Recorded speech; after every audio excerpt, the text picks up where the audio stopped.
Assalamualaikum warahmatullahi wabarakatuh. Perkenalkan, nama saya Trilahma Novalia Putri Arfa, NIM 19020407. Baiklah, di sini saya akan membuat sebuah video untuk menjelaskan tugas TKT pengembangan materi ajar. Dalam mengembangkan materi ajar, ada 6 hal yang harus kita ketahui. Yang pertama yaitu ada identitas, yang kedua ada kompetensi inti, yang ketiga ada kompetensi dasar, yang keempat ada indikator pencapaian kompetensi atau IPK, yang kelima ada tujuan pembelajaran, dan yang keenam ada materi pembelajaran. Jika kita sudah mengetahui 6 hal ini, itu akan sangat mempermudah kita dalam mengembangkan materi ajar. Baiklah, yang pertama saya akan menjelaskan mengenai identitas. Identitas ini merupakan suatu hal yang sangat penting karena di dalamnya itu terdapat informasi pendahuluan tentang materi ajar yang akan kita kembangkan.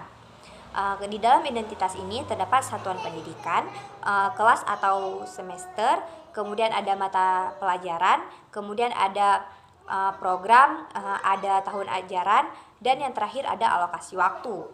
Mengapa saya katakan penting?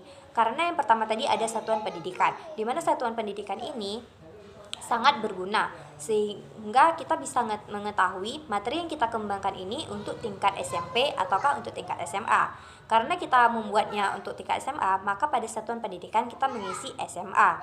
Kemudian untuk mata pelajaran, karena yang kita belajar itu tentang fisika, maka pada mata pelajaran itu kita isikan fisika. Kemudian untuk kelas atau semester, karena pada pembagian KD saya mendapatkan pembagian kelas 10 dan pada KD 3.1 dan 4.1 yang artinya berada pada semester ganjil, sehingga pada kolom kelas atau semester saya isikan kelas 10 pada semester ganjil. Kemudian ada program. Programnya itu program IPA, kemudian pada tahun ajaran, karena sekarang itu tahun ajaran 2021 dan 2022, maka kita isikan tahun ajaran 2021-2022. Kemudian untuk alokasi waktu.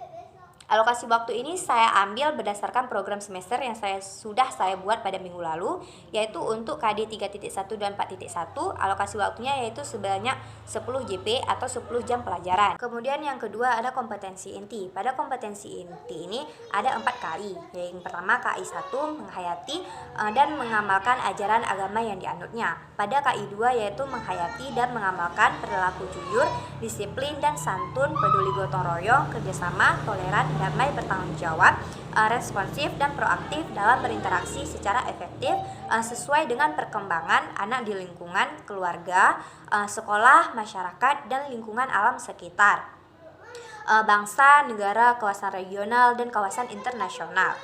Kemudian pada KI 3 ada memahami, menerapkan, dan menganalisis pengetahuan faktual, konseptual, prosedural berdasarkan rasa ingin tahunya tentang ilmu pengetahuan, teknologi, seni budaya, dan humaniora dengan wawasan kemanusiaan, kebangsaan, kenegaraan, dan peradaban terkait penyebab fenomena dan kejadian, serta menerapkan pengetahuan prosedural pada bidang kajian yang spesifik sesuai dengan bakat dan minatnya untuk memecahkan masalah.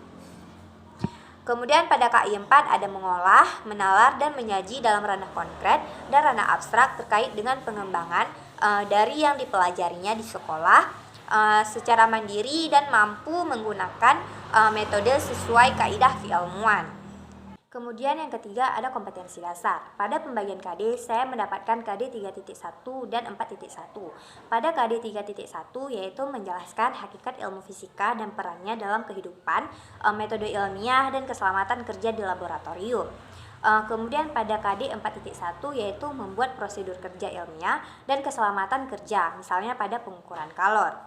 Kemudian yang keempat, setelah adanya kompetensi dasar, kita harus menerapkan indikator pencapaian kompetensi atau lebih dikenal dengan IPK.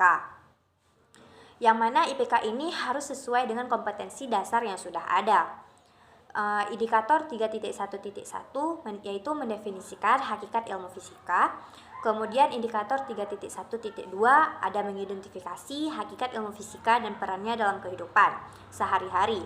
Kemudian indikator 3.1.3 yaitu menganalisis hakikat dan peranan ilmu fisika beserta contohnya dalam kehidupan sehari-hari. Indikator 3.1.4 yaitu mendefinisikan metode ilmiah. Kemudian indikator 3.1.5 yaitu menganalisis langkah-langkah metode ilmiah. Kemudian indikator 3.1.6 yaitu memberi contoh metode-metode ilmiah. Kemudian indikator 3.1.7 yaitu mendefinisikan keselamatan kerja di laboratorium. Kemudian indikator 3.1.8 ada mengidentifikasi keselamatan kerja di laboratorium. Kemudian indikator 3.1.9 yaitu menganalisis keselamatan kerja di laboratorium. Kemudian untuk indikator 4.1.1 yaitu mengumpulkan prosedur-prosedur kerja ilmiah dan keselamatan kerja. Indikator 4.1.2 yaitu membuat prosedur-prosedur kerja ilmiah dan keselamatan kerja. Kemudian indikator 4.1.3 yaitu menerapkan prosedur-prosedur kerja ilmiah dan keselamatan kerja pada pengukuran kalor. Yang kelima, tujuan pembelajaran. Setelah kita menetapkan indikator pencapaian kompetensi atau IPK, kemudian langkah selanjutnya yaitu kita harus menentukan tujuan pembelajaran, di mana tujuan pembelajaran ini dibuat berdasarkan indikator-indikator yang telah kita tetapkan sebelumnya. Tujuan pembelajaran yang pertama yaitu peserta didik mampu mendefinisikan hakikat ilmu fisika dengan benar dan sesuai. Kemudian tujuan pembelajaran yang kedua yaitu peserta didik mampu mengidentifikasi hakikat ilmu fisika dan perannya dalam kehidupan sehari-hari dengan benar dan sesuai. Kemudian tujuan pembelajaran yang ketiga yaitu peserta didik mampu menganalisis hakikat dan peranan ilmu fisika beserta contohnya dalam kehidupan sehari-hari dengan benar dan sesuai. Kemudian tujuan pembelajaran keempat yaitu peserta didik mampu mendefinisikan metode ilmiah dengan benar dan sesuai. Kemudian tujuan pembelajaran yang kelima yaitu peserta didik mampu menganalisis langkah-langkah metode ilmiah dengan benar dan sesuai. Kemudian tujuan pembelajaran yang keenam yaitu peserta didik mampu memberikan contoh metode-metode ilmiah dengan benar dan sesuai. Kemudian tujuan pembelajaran yang ketujuh yaitu peserta didik mampu mendefinisikan keselamatan kerja di laboratorium dengan benar dan sesuai. Kemudian tujuan pembelajaran yang kedelapan yaitu peserta didik mampu mengidentifikasi keselamatan kerja di laboratorium dengan benar dan sesuai. Kemudian tujuan pembelajaran yang kesembilan yaitu peserta didik mampu menganalisis keselamatan kerja di laboratorium dengan benar dan sesuai. Kemudian tujuan pembelajaran yang ke-10 yaitu peserta didik mampu mengumpulkan prosedur-prosedur kerja ilmiah dan keselamatan kerja dengan benar dan sesuai. Kemudian tujuan pembelajaran yang ke-11 yaitu peserta didik mampu membuat prosedur-prosedur kerja ilmiah dan keselamatan kerja dengan benar dan sesuai. Kemudian tujuan pembelajaran yang terakhir atau yang ke-12 yaitu peserta didik mampu menerapkan prosedur kerja ilmiah dan keselamatan kerja pada pengukuran kalor dengan benar dan sesuai. Kemudian yang keenam ada materi pembelajaran. Terdapat 5 aspek yang harus dicantum atau yang tercantum di dalam materi pembelajaran. Yang pertama yaitu harus ada fakta. Fakta yaitu semua hal yang berwujud kenyataan dan kebenaran, yaitu nama-nama objek, peristiwa, lambang, nama tempat, nama orang, dan lain sebagainya. Kemudian yang kedua ada konsep, yaitu semua yang berwujud pengertian-pengertian yang bisa timbul sebagai hasil pemikiran, yaitu berupa definisi, pengertian ciri, khusus, hakikat, inti atau isi, dan sebagainya. Kemudian yang ketiga ada prinsip-prinsip. Prinsip yaitu hal-hal pokok dan mempunyai posisi terpenting, yaitu berupa dalil, rumus, paradigma, teori, serta hubungan antara konsep yang menggambarkan implikasi sebab akibat. Kemudian yang keempat ada prosedur, yaitu langkah-langkah sistematis atau berurutan, adalah melakukan sebuah aktivitas dan kronologi suatu sistem. Contohnya seperti langkah-langkah keselamatan kerja. Kemudian yang kelima ada metakognitif. Metakognitif adalah kemampuan untuk mengontrol ranah atau aspek kognitif. Metakognitif ini mengendalikan tingkatan aspek kognitif yang didefinisikan oleh Benjamin Bloom dalam taksonomi Bloom yang terdiri dari tahap ingatan, pemahaman, terapan, analisis, dan sintesis, serta evaluasi. Setelah kita mengetahui unsur-unsur apa saja yang terdapat dari materi pembelajaran tadi, kemudian kita dapat mengelompokkan berdasarkan unsur-unsur tersebut. Karena judul saya yaitu mengenai hakikat ilmu fisika dan perannya, metode ilmiah dan keselamatan kerja, maka kita dapat mengelompokkan ke dalam fakta, konsep, prinsip, prosedur, metakognitif, yaitu untuk fakta yaitu kita dapat mengelompokkan seperti peranan ilmu fisika dalam kehidupan sehari-hari, karena kita dapat melihat secara nyata apa-apa saja peranan ilmu fisika dalam kehidupan sehari-hari. Kemudian ada peranan fisika dalam perkembangan ilmu lain, seperti peranan fisika dalam kedokteran, yaitu menghasilkan endoskopi yang dapat membantu dalam kegiatan kedokteran. Kemudian yang kedua dalam konsep. Konsep yaitu berupa hakikat ilmu fisika, berupa pengertian dari hakikat ilmu fisika. Contohnya seperti fisika adalah ilmu pengetahuan yang mempelajari sifat dan gejala pada benda-benda di alam. Gejala-gejala ini pada awalnya adalah apa yang dialami oleh indera kita, misalnya penglihatan, menemukan optika atau cahaya, pendengaran, menemukan bunyi, dan indera peraba yang dapat merasakan panas. Kemudian juga dapat berupa konsep, pengertian dari keselamatan kerja. Kemudian yang ketiga ada prinsip-prinsip.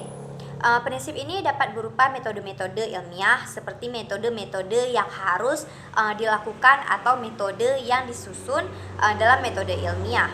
Kemudian dapat juga berupa prinsip keselamatan kerja di laboratorium. Apakah saja prinsip-prinsipnya nanti akan saya jelaskan setelah ini. Kemudian yang keempat ada prosedur-prosedur. Prosedur itu berupa langkah-langkah. Yang pertama ada langkah kerja ilmiah, yaitu langkah-langkah yang harus dicapai atau yang harus dilakukan agar berhasilnya suatu kerja ilmiah. Kemudian ada langkah-langkah keselamatan kerja di laboratorium, yaitu langkah-langkah yang harus dilakukan agar tidak terjadinya kecelakaan atau bahaya di dalam laboratorium. Sehingga kita harus sangat teliti dalam menentukan langkah-langkah keselamatan kerja di laboratorium. Kemudian ada metakognitif, yaitu peserta didik mampu menjadi pembelajaran mandiri, menumbuhkan sifat tanggung jawab, dan teliti untuk meningkatkan hasil secara nyata, yaitu dapat berupa peserta didik mampu melakukan atau mendefinisikan mengenai hakikat ilmu fisika, kemudian dapat menumbuhkan sifat tanggung jawab dalam keselamatan kerja di laboratorium dengan tidak melakukan hal-hal yang ceroboh di laboratorium. Setelah kita mengetahui unsur-unsur apa saja yang terdapat dari materi pelajaran, kemudian barulah kita melakukan pengembangan materi ajarnya, yaitu kita uraikan secara rinci mengenai materi-materi yang tadi. Yang pertama ada hakikat fisika. Sains adalah ilmu pengetahuan yang mempelajari gejala alam melalui pengamatan, eksperimen, dan analisis. Menurut College pada tahun 1964 menyatakan bahwa sains pada hakikatnya merupakan sebuah kumpulan pengetahuan atau a body of knowledge. Kemudian cara atau jalan berpikir atau a way of thinking, dan cara untuk penyelidikan atau a way of investigating. Istilah lain yang juga digunakan untuk menyatakan hakikat sains atau IPA adalah IPA sebagai produk untuk pengganti pernyataan IPA sebagai kumpulan pengetahuan atau body of knowledge. Kemudian IPA sebagai sikap untuk pengganti pernyataan IPA sebagai cara atau jalan berpikir atau a way of thinking, dan IPA sebagai proses untuk pengganti pernyataan IPA sebagai cara untuk penyelidikan atau a way of investigating. Karena fisika merupakan bagian dari IPA atau sains, maka sampai pada saat ini kita dapat menyamakan persepsi bahwa hakikat fisika adalah sama dengan hakikat sains atau hakikat IPA. Hakikat fisika adalah fisika sebagai produk atau a body of knowledge, fisika sebagai sikap atau a way of thinking, dan fisika sebagai proses atau a way of investigating. Kemudian untuk memperjelas bagaimana fisika sebagai produk, yaitu fisika sebagai proses dan fisika sebagai sikap, Sutrisno menguraikan masing-masing hakikat fisika, yaitu yang pertama, fisika sebagai produk. Dalam rangka pemenuhan kebutuhan manusia, terjadi interaksi antara manusia dengan alam lingkungan. Interaksi itu memberikan pembelajaran kepada manusia sehingga menemukan pengalaman yang semakin menambah pengetahuan dan kemampuannya serta berubah perilakunya dalam wacana ilmiah. Hasil-hasil penemuan dari berbagai kegiatan penyelidikan yang kreatif dari para ilmuwan diinventarisir atau dikumpulkan dan disusun secara sistematik menjadi sebuah kumpulan pengetahuan yang kemudian disusun sebagai produk atau a body of knowledge. Produk yang dimaksud dalam fisika adalah kumpulan pengetahuan yang dapat berupa fakta, konsep, prinsip, hukum, rumus, teori, dan model. Yang pertama yaitu fakta. Fakta ilmiah adalah deskripsi akurat tentang apa yang teramati atau pernyataan objektif yang dapat dikonfirmasikan kebenarannya, atau empiris tentang sesuatu yang benar-benar ada atau peristiwa yang benar-benar terjadi. Contoh faktanya yaitu magnet menarik benda-benda tertentu. Kemudian ada butiran zat yang jatuh di udara berbentuk bulat. Kemudian pelangi terdiri atas beberapa warna. Kemudian yang B, konsep. Konsep sains adalah rumusan akal atau gagasan umum tentang objek atau kejadian yang didasarkan pada sifat-sifat objek atau kejadian tersebut. Contohnya seperti kutub magnet adalah bagian pada magnet yang memiliki kekuatan paling tinggi. Kemudian jarak adalah panjang lintasan yang dilalui benda ketika bergerak.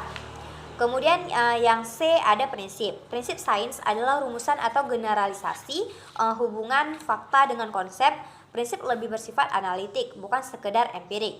Contohnya seperti udara yang dipanaskan memuai. Ini adalah contoh prinsip sains yang menghubungkan konsep udara panas dan pemuaian. Kemudian air selalu mengalir dari tempat yang tinggi ke tempat yang rendah. Kemudian ada konsep air mengalir serta tinggi dan rendah. Kemudian yang D, hukum-hukum. Hukum adalah prinsip-prinsip khusus yang diterima secara meluas setelah melalui pengujian berulang. Contoh, energi tidak dapat diciptakan atau dimusnahkan, melainkan hanya dapat dialih bentukkan.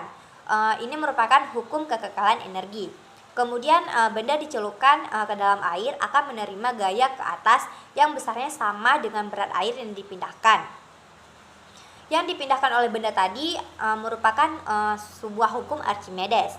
Kemudian yang E ada teori. Teori ilmiah adalah penjelasan umum atau model imajinatif tentang hubungan antara fakta konsep dan prinsip-prinsip teori ilmiah.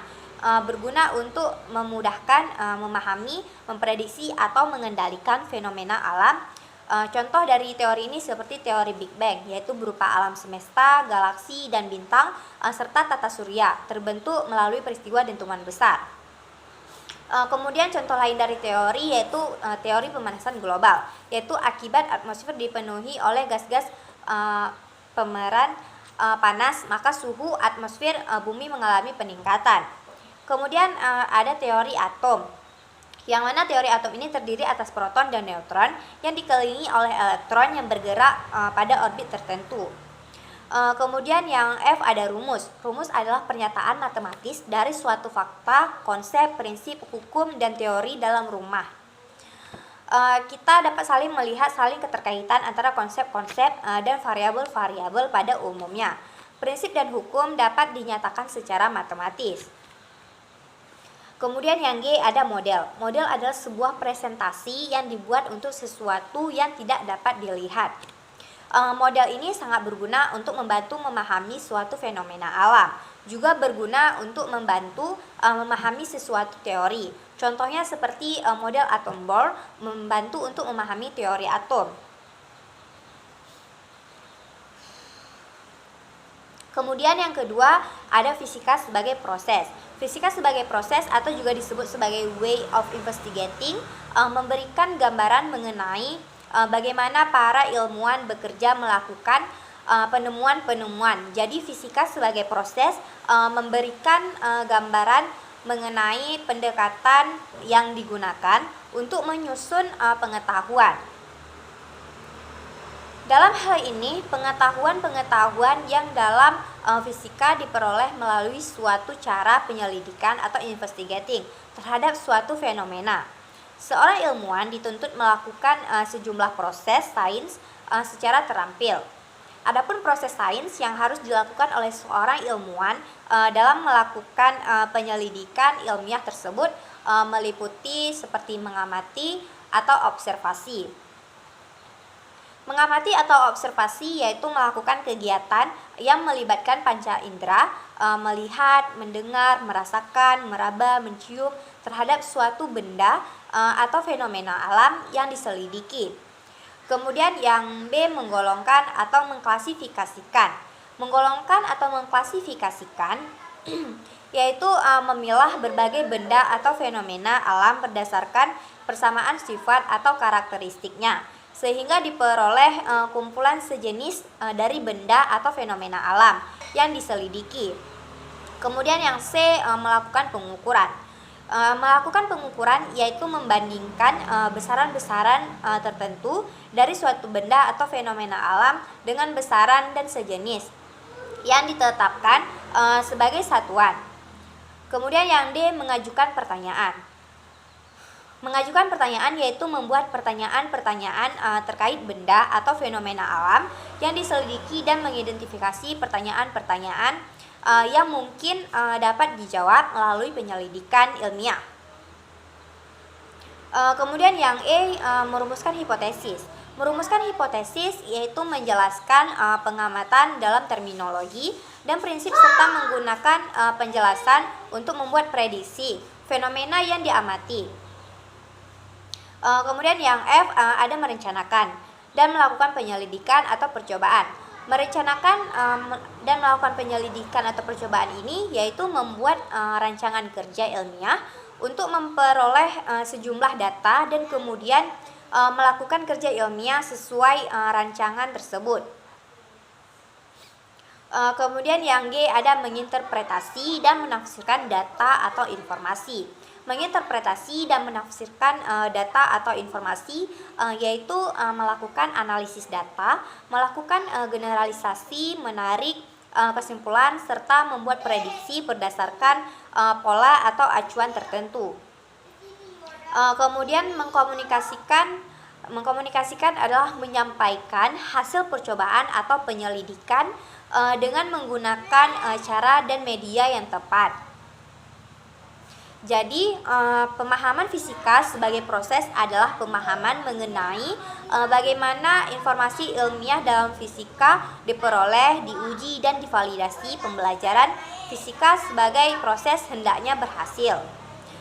Dikembangkan keterampilan proses sains pada diri siswa. Kemudian yang ketiga, ada fisika sebagai sikap.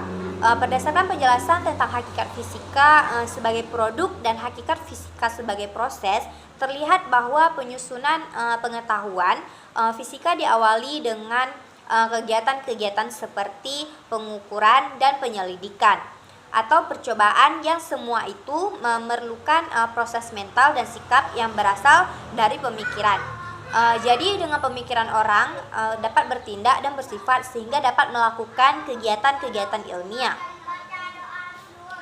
Pemikiran para ilmuwan yang bergerak dalam bidang fisika menggambarkan rasa ingin tahu dan rasa penasaran mereka besar diiringi dengan rasa percaya diri, sikap objektif, jujur dan terbuka serta mau mendengarkan pendapat orang lain. Sikap itulah yang kemudian memaknai hakikat fisika sebagai a way of thinking. Kemudian ada ruang lingkup fisika. Ruang lingkup fisika sangatlah luas. Ruang lingkup kajian fisika melahirkan cabang-cabang fisika dengan kajian yang lebih spesifik. Secara umum, fisika terbagi atas fisika klasik dan fisika modern. Fisika klasik adalah cabang-cabang fisika yang lahir dan dikembangkan sebelum abad 20. Sementara itu, fisika modern adalah cabang-cabang fisika yang lahir dan dikembangkan setelah abad 20. Fisika merupakan ilmu yang bersifat fundamental, yaitu ilmu pengetahuan yang menjadi dasar dan memiliki banyak kontribusi pada ilmu pengetahuan lainnya, seperti kimia, biologi, kosmologi, dan geologi. Selain itu, luasnya cakupan ilmu fisika ini juga berkontribusi pada lahirnya ilmu pengetahuan baru yang merupakan gabungan antara ilmu fisika dengan disiplin ilmu lainnya.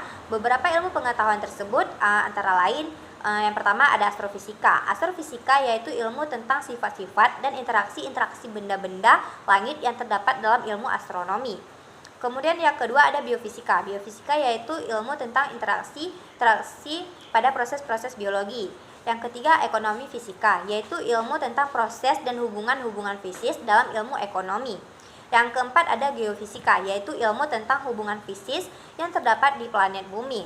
Kemudian yang kelima fisika medis, yaitu ilmu tentang penerapan dalam bidang kedokteran atau medis pada proses pencegahan, diagnosa, dan pengobatan penyakit. Kemudian ada metode ilmiah. Metode ilmiah adalah prosedur dalam mendapatkan pengetahuan yang disebut ilmu. Jadi ilmu adalah pengetahuan yang didapatkan lewat metode ilmiah. Metode ilmiah adalah sebuah prosedur yang berupa langkah-langkah kerja yang disusun secara sistematis dengan menggunakan logika yang digunakan untuk mencari jawaban tentang suatu kebenaran ilmiah. Syarat-syarat yang harus dipenuhi suatu pengetahuan dapat disebut ilmu dan dapat dikatakan ilmiah adalah sebagai berikut. Yang pertama yaitu bersifat objektif, artinya pengetahuan sesuai dengan objeknya atau didukung fakta empiris. Kemudian yang kedua metode-metode, artinya pengetahuan itu diperoleh dengan menggunakan cara-cara tertentu yang teratur dan terkontrol. Kemudian yang ketiga sistematik. Sistematika itu pengetahuan itu disusun dalam suatu sistem yang satu sama lain saling berkaitan dan saling menjelaskan, sehingga seluruhnya merupakan satu kesatuan yang utuh. Kemudian yang keempat berlaku umum, artinya pengetahuan itu tidak hanya diamati oleh seseorang atau beberapa orang saja, tetapi semua orang dengan cara eksperimen sama akan memperoleh hasil yang sama pula. Kemudian langkah-langkah metode ilmiah. Yang pertama melakukan pengamatan atau observasi. Langkah awal yang harus dilakukan dalam sebuah penelitian adalah melakukan pengamatan atau observasi untuk menemukan masalah melalui pengamatan kuantitatif atau kualitatif. Contohnya, air sebagai zat cair merupakan salah satu sumber pemanfaatan energi untuk pembangkit listrik yang karakteristiknya perlu diketahui agar tepat penggunaannya. Yang kedua, merumuskan masalah. Masalah merupakan pertanyaan apa, siapa, kapan, di mana, mengapa, atau bagaimana tentang objek yang diteliti, yang jelas batas-batasnya serta dapat diidentifikasi faktor-faktor yang terkait di dalamnya. Contoh, bagaimana hubungan antara suhu zat cair dengan lama pemanasan zat cair tersebut. Kemudian tiga, mengumpulkan data atau informasi. Informasi atau data dapat diperoleh dengan literatur buku atau informasi yang ada di internet yang sesuai dan mendukung teori dalam penelitian. Contohnya, zat cair dapat menyerap kalor secara spesifik bergantung dari jenis dan susunan partikelnya. Kemudian yang keempat, membuat hipotesis. Hipotesis merupakan jawaban sementara atau dugaan sementara tentang masalah yang diselidiki. Jika setelah diuji hipotesis tidak diterima, kita harus mengubah hipotesis tersebut sehingga dapat ditarik kesimpulan. Beberapa hal yang harus diperhatikan saat menyusun hipotesis. Yang pertama, gunakan pengalaman sebagai dasar potensial. Kemudian rumuskan hipotesis sebelum memulai proyek eksperimen. Contoh hipotesis, semakin lama dilakukan untuk menekan semakin tinggi kenaikan suhu dari zat cair. Kemudian yang kelima, melakukan percobaan atau eksperimen.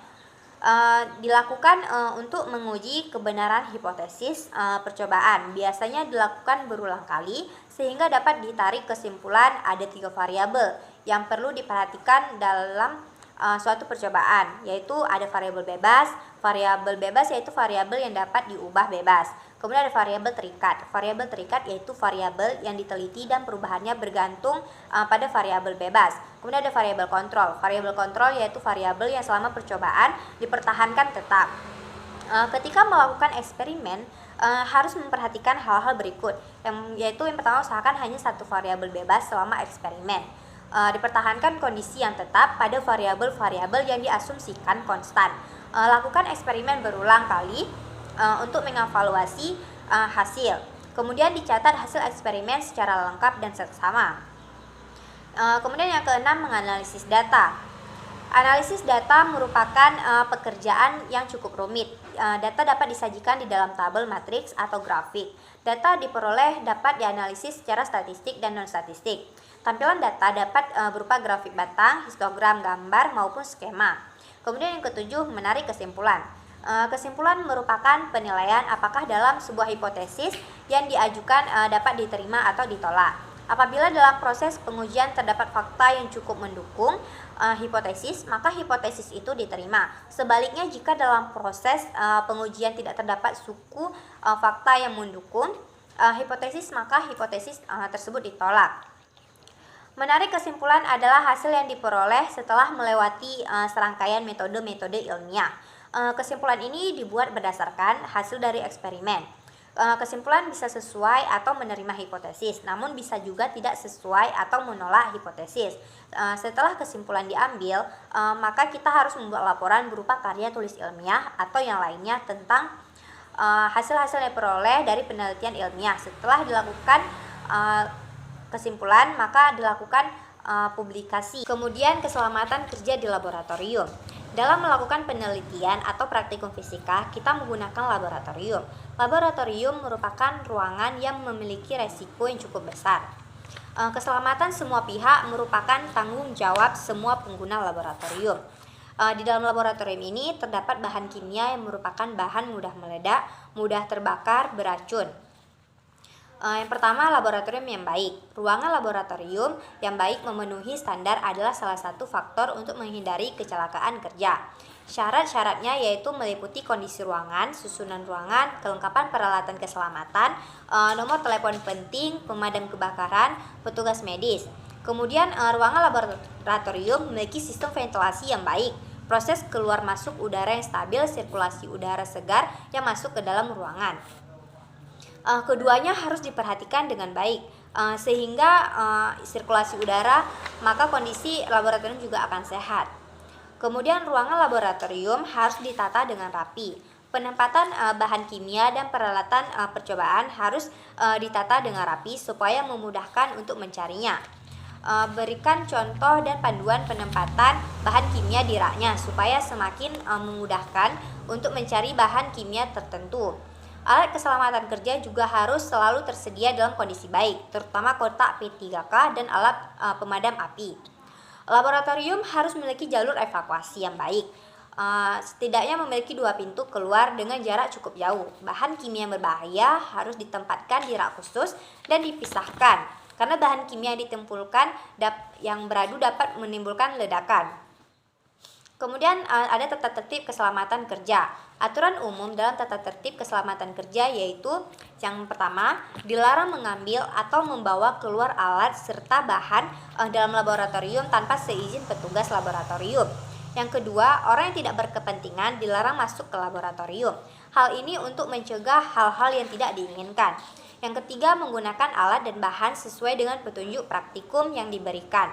Yang keempat, jangan melakukan eksperimen sebelum mengetahui informasi mengenai bahaya bahan kimia, alat, dan cara pemakaiannya. 5. Bertanyalah jika Anda merasa ragu atau tidak mengerti saat melakukan percobaan.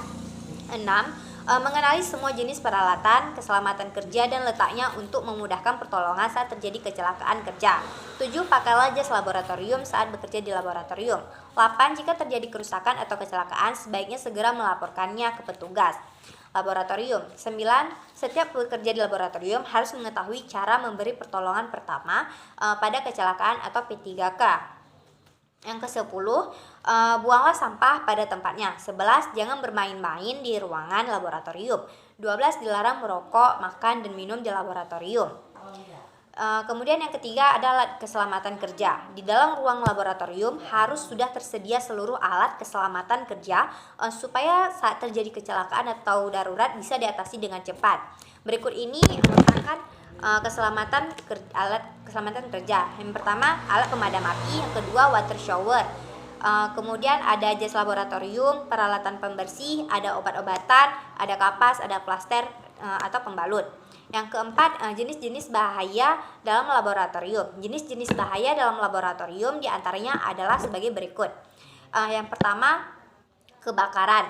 Kebakaran sebagai akibat penggunaan bahan-bahan kimia mudah terbakar, seperti pelarut organik, alkohol, eter, dan lain-lainnya. Yang kedua, ledakan-ledakan sebagai akibat reaksi positif dari bahan-bahan reaktif seperti oksidator. Yang ketiga, keracunan. Keracunan bahan kimia berbahaya seperti asam asetat, timbal, dan lain. Yang keempat, iritasi. Iritasi atau peradangan pada kulit atau saluran pernapasan dan juga pada mata sebagai kontak langsung dengan bahan-bahan korosif. Kemudian yang kelima, luka. Luka pada kulit atau mata akibat pecahan kaca, logam, kayu, dan lain-lain. 6, yaitu sengatan listrik. Kemudian yang kelima, ada jenis kecelakaan yang mungkin terjadi dan penanganannya. Yang pertama, kecelakaan yang mungkin terjadi dalam laboratorium fisika adalah kebakaran dan adanya kejutan listrik. Kedua jenis kecelakaan ini tidak akan terjadi jika terdapat usaha pencegahan dan penanggulangan yang tepat. Yang pertama, pencegahan dan penanggulangan kejutan listrik. Kecelakaan akibat kejutan listrik dapat dicegah dengan cara sebagai berikut. Yang pertama, menyediakan pemutus arus yang dekat dengan jangkauan. Yang kedua, mengetahui letak kabel yang terhubung dengan sumber tegangan utama saat berfungsi. Yang ketiga, mengetahui ketidaksesuaian tegangan yang akan digunakan untuk kemampuan alat yang akan dipakai. Yang keempat, menyediakan saklar penyambung dan pemutus stop kontak masing-masing. Yang kelima, memastikan semua kabel yang terhubung sempurna. Yang keenam, memberikan petunjuk pada pengguna laboratorium sebelum melakukan kegiatan berkaitan dengan arus. Jika terjadi kejutan listrik, putuskan aliran listrik dengan langkah-langkah sebagai berikut. Yang pertama, yaitu melepaskan steker dari stop kontak. Yang kedua, memutus arus melalui saklar jika terjadi. Yang ketiga, menarik tubuh seorang yang terkena dengan menggunakan insulator. Kemudian yang kedua, pencegahan kebakaran. Kebakaran ini sering sekali terjadi di dalam laboratorium. Dapat dilakukan dengan cara sebagai berikut. Yang pertama, menjauhkan bahan yang mudah terbakar dari sumber panas. Yang kedua, memastikan selalu tersedia sumber air. Kemudian yang ketiga, mematikan segera bunsen jika sudah tidak digunakan. Yang keempat, nyala pembakar bunsen mungkin tidak kelihatan dalam cahaya terang. Jika alat ini tidak digunakan, hendaknya dipadamkan atau dimatikan. Sisa fosfat sebaiknya tidak sampai habis, setidaknya dibakar sampai habis sebelum dibersihkan. Penanggulangan kebakaran antara lain sebagai berikut. Yang pertama, apabila api membesar, maka harus segera dipadamkan. Yang kedua, api yang bercampur segera dipadamkan dengan kain atau karung basah atau selimut api jika apinya itu baru saja terjadi. Simbol keselamatan kerja harus diperhatikan dan dipahami supaya kita dapat mengetahui bahaya yang ada pada suatu benda atau zat kimia. Yang pertama, ada animal hazard. Adalah bahaya yang berasal dari hewan.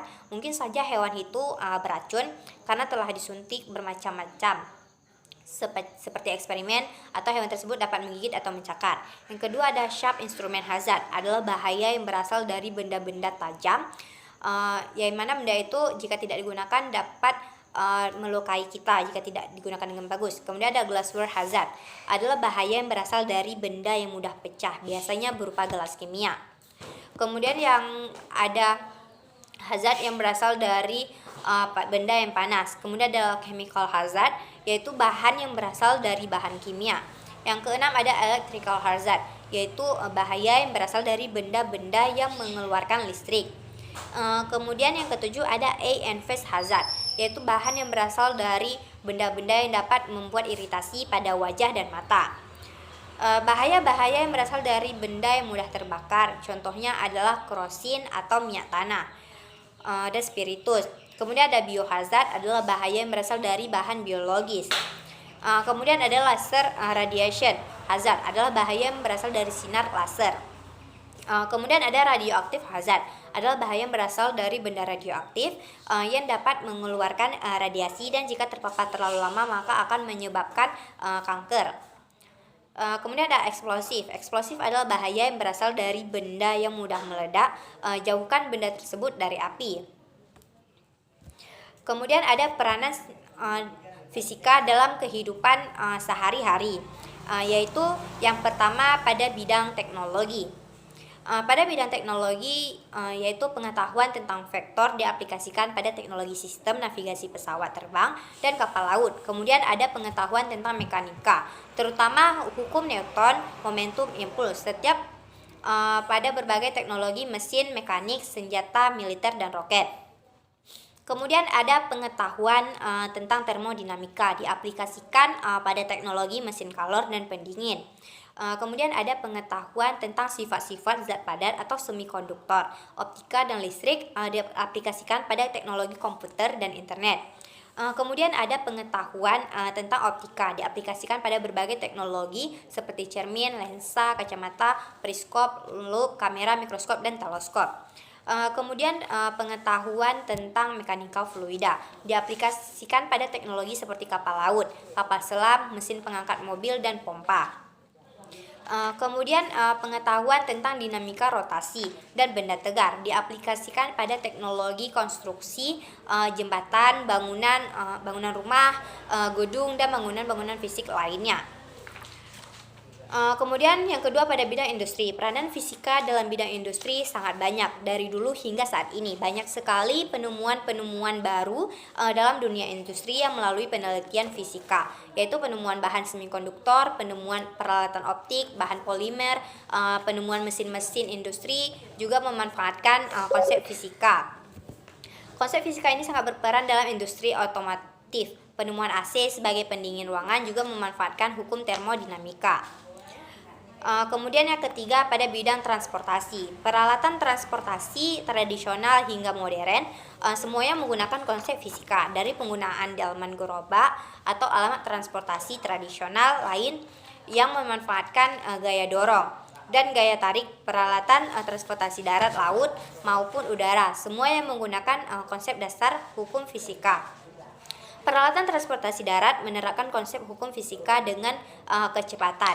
Transportasi laut seperti kapal selam atau kapal laut menggunakan hukum tentang fluida. Kemudian yang keempat pada bidang telekomunikasi. Penemuan berbagai peralatan telekomunikasi dari telepon, telegraf, internet, dan handphone juga menempatkan hukum fisika tentang gelombang. Kemudian pada bidang pertanian. Dalam bidang pertanian, sistem pengairan menggunakan pompa juga memanfaatkan hukum fisika. Penggunaan teknologi radiasi memang sangat berguna karena salah satu aplikasi ini dapat digunakan untuk mengatasi berbagai masalah dalam bidang pertanian. Kemudian yang keenam pada bidang kedokteran. Dalam bidang kedokteran, fisika juga berperan sangat penting dan ditemukan peralatan kedokteran seperti endoskopi, X-ray, radioterapi, dan elektro. Kemudian yang ketujuh ada energi. Peranan fisika dalam bidang energi yaitu penemuan pembangkit listrik tenaga surya atau PLTS yang mengubah energi cahaya menjadi listrik. Kemudian penemuan energi radioaktif seperti salah satu sumber energi alternatif. Baiklah, mungkin cukup sekian penjelasan dari saya. Apabila ada kekurangan saya mohon maaf. Wassalamualaikum warahmatullahi wabarakatuh.